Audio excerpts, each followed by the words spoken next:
Découvrez un résumé de l'actualité macroéconomique de la semaine et les principaux éléments à suivre sur les marchés au cours des prochains jours avec Vincent Bois, analyste chez IG.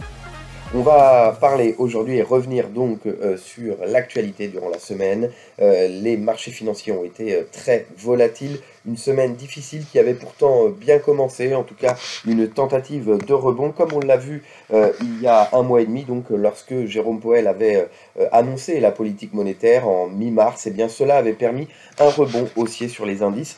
On a vu le même type d'évolution cette semaine, justement en début de semaine, et puis au lendemain de la Fed, nous avons eu donc une poursuite ou une accélération baissière, retour donc sur toute cette légère hausse de début de semaine et donc effacement de ce rebond lié justement au discours du président de la Réserve fédérale américaine dont on va parler dans un instant. Les marchés, pour le moment en tout cas, ont effacé toute cette tentative de rebond et sont même revenus sur des niveaux que nous n'avions pas vus depuis plusieurs mois maintenant.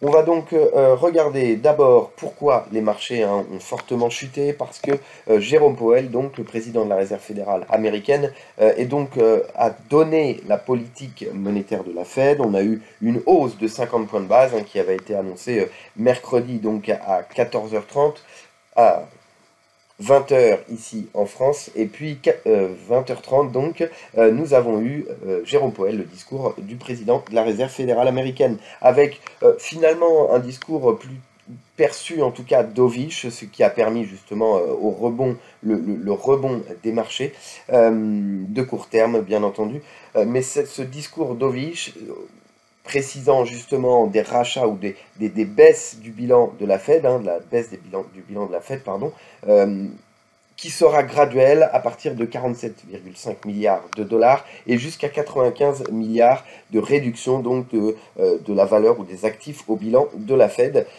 par mois. Donc un discours assez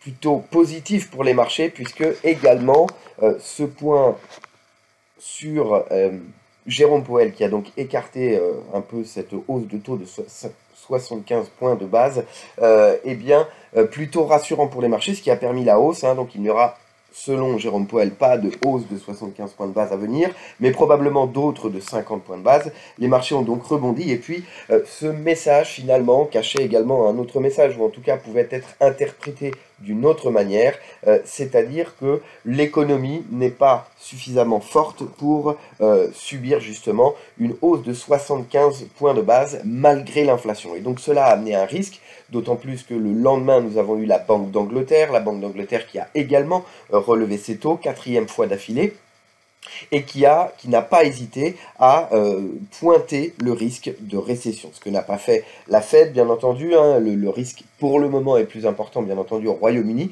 mais n'a pas hésité à le citer au niveau des États-Unis ou de la Fed. La croissance se poursuit, malgré les risques et les incertitudes, comme l'a répété plusieurs fois Jérôme Powell durant cette réunion ou cette conférence de presse de politique monétaire. C'était mercredi, jeudi, la BOE. On a eu également la RBA, la banque nationale, donc la Banque centrale d'Australie, qui a également relevé ses taux, et relevé ses taux un peu plus haut que ce qui était prévu ici. Donc un resserrement de la politique monétaire qui se voit quasiment partout, à la différence de l'Union européenne. Pour le moment, il pourrait y avoir un durcissement léger du discours donc, ou du resserrement de la politique monétaire, avec peut-être commencer à discuter de la première hausse de taux qui pourrait pour le moment intervenir en juillet.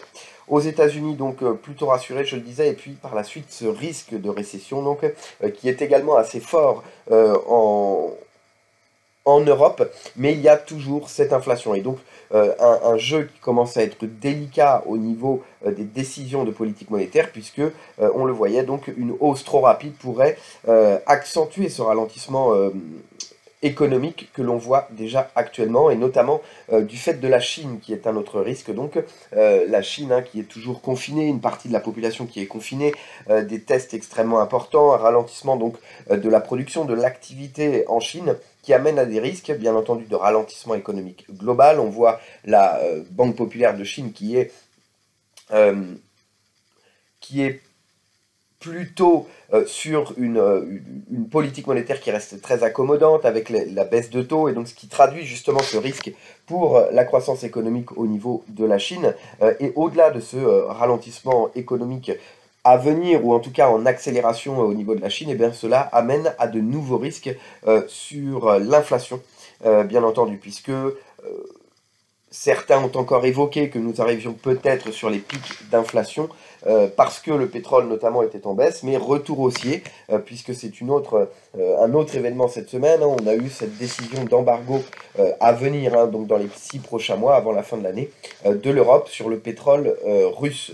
Donc voilà, ces risques qui viennent de Chine, avec le ralentissement de la croissance économique d'une part, de l'activité, mais également la hausse des prix et donc la poursuite de l'inflation, parce qu'il y a de nouveaux problèmes, de nouveaux ralentissements importants dans la chaîne d'approvisionnement de la Chine, et donc pourrait amener à une hausse des prix, bien entendu, ici. Donc toujours des risques inflationnistes, et puis donc au-delà de la Chine, il y a, je le disais il y a un instant, le pétrole. Le pétrole, donc, cette décision, l'annonce de la présidente de la Commission européenne, c'était en fin de semaine, mercredi ou jeudi, eh bien, de poser ou de mettre un embargo sur le pétrole russe. On parle pour le moment seulement du pétrole, mais de l'activité entière, puisque ce serait également l'importation de produits pétroliers ou produits qui s'en rapporteraient. En tout cas, sur le marché du pétrole, globalement, il y aura donc un embargo très probablement dans les 6 prochains mois au niveau de la zone euro. Certains pays, au début, il n'y avait pas d'exemption, mais il pourrait y en avoir pour 1 ou 2 pays qui dépendent de façon extrêmement importante. La Hongrie, me semble, a précisé qu'il lui faudrait au moins 5 ans pour pallier justement à ce manque d'importation russe, mais cela a amené donc à une forte hausse du cours du pétrole. Le gaz continue également d'accélérer. Donc on parlait de l'inflation, de ces politiques monétaires qui voient l'inflation éventuellement une nouvelle fois à son pic, mais les risques sont encore là et pourraient s'accélérer venant de Chine. On le voit sur le marché également alimentaire, mais sur le marché du pétrole et du gaz qui accélère de façon importante. Le pétrole est revenu donc assez haut par rapport donc à ce qu'on avait vu à la cassure des 100 $. Et bien nous sommes revenus proches des 110 $ sur le cours du pétrole, et cela pourrait poursuivre son accélération donc sur la fin de semaine, voire la semaine prochaine. Il y a eu cet embargo sur le pétrole, mais également Joe Biden, le président américain, qui précisait qu'il allait devoir acheter du pétrole sur le marché, après avoir libéré certaines capacités des réserves stratégiques des États-Unis, de renflouer justement ces réserves. Les réserves au niveau mondial, pas forcément stratégiques des États, sont au plus bas au niveau du pétrole, et donc Joe Biden, qui avait annoncé ça, a amené à une nouvelle forte une nouvelle jambe de hausse sur le cours du pétrole. Donc les risques inflationnistes sont toujours présents au niveau de la production, de la chaîne d'approvisionnement des matières premières, mais également de l'énergie, comme on l'a vu, et de l'alimentation. Donc on surveille l'indice des prix à la consommation, que ce soit en zone euro ou aux États-Unis. Le global, je rappelle, celui-ci englobe normalement toutes les activités de l'économie. Sur l'indice des prix à la consommation Core, on supprime l'alimentation et l'énergie. Donc on surveille ces deux données, et l'alimentation pourrait être en hausse également. Les fertilisants